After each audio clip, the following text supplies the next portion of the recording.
বাড়িতে ফিরে এসে কিছুটা শান্ত হওয়ার পর খাদিজা বিনতে খুয়াইলিদ রাদিয়াল্লাহু আনহা বুঝতে পারলেন এটা কোনো সাধারণ ঘটনা নয়, এটা এমন কিছু যা ইতিহাস বদলে দিতে চলেছে। তিনি এক মুহূর্ত দেরি করলেন না, একজন প্রজ্ঞাবান জ্ঞানী মানুষের কাছে যাওয়ার সিদ্ধান্ত নিলেন, কারণ তিনি জানতেন এই ঘটনার পেছনে রয়েছে এক গভীর সত্য। তাই তিনি মুহাম্মদ সাল্লাল্লাহু আলাইহি ওয়াসাল্লামকে নিয়ে গেলেন তার চাচাতো ভাই ওয়ারাকা ইবনে নওফলের কাছে। ওয়ারাকা ছিলেন একজন জ্ঞানী ও চিন্তাশীল মানুষ। তিনি তাওরাত ও ইনজিল সম্পর্কে জানতেন। আগের নবীদের ইতিহাস ছিল তার নখদর্পণে। তিনি সত্যকে খুঁজতেন আর সত্যকে গ্রহণ করার সাহসও রাখতেন। সবকিছু শোনার পর তিনি গভীর চিন্তায় ডুবে গেলেন। ঘরে নেমে এলো এক নিঃশব্দ নীরবতা। তারপর ধীরে ধীরে তিনি বললেন, এটা সেই ফেরেশতা যিনি আগে মূসা আলাইহিস সালামের কাছেও এসেছিলেন। এই কথাটা শোনার পর সব ভয়, সব দুশ্চিন্তা যেন দূর হয়ে গেল।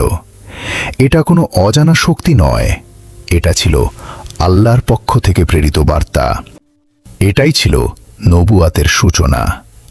কিন্তু ঠিক এরপরই ওয়ারাকার কণ্ঠে ভেসে এলো এক সতর্ক বার্তা।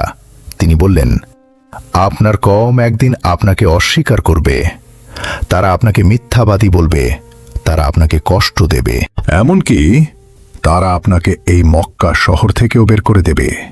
এই কথাগুলো শুনে মুহূর্তের জন্য স্তব্ধ হয়ে গেলেন মুহাম্মদ সাল্লাল্লাহু আলাইহি ওয়াসাল্লাম। তিনি ধীরে শান্ত কণ্ঠে জিজ্ঞেস করলেন, তারা কি সত্যিই আমাকে বের করে দেবে? ওয়ারাকা গভীরভাবে তাকিয়ে বললেন, হ্যাঁ, যেই সত্যের দাওয়াত দেয় তার সাথেই এমনটা হয়েছে। কিন্তু যদি আমি সেই দিন পর্যন্ত বেঁচে থাকি, আমি আপনার পাশে থাকব। সেই মুহূর্তে শুরু হলো এক নতুন অধ্যায়, সংগ্রামের অধ্যায়, ত্যাগের অধ্যায়, সত্যের পথে অটল থাকার অধ্যায়। কিন্তু এই কঠিন পথেও একজন মানুষ কখনো তার হাত ছাড়েননি। তিনি ছিলেন খাদিজা বিনতে খুয়াইলিদ রাদিয়াল্লাহু আনহা।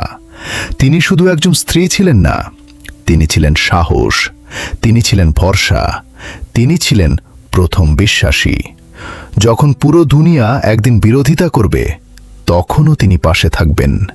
এইভাবেই নবুয়াতের যাত্রা শুরু হলো, নীরবে কিন্তু দৃঢ়ভাবে। এটা ইতিহাস, আমাদের ঈমানের অংশ।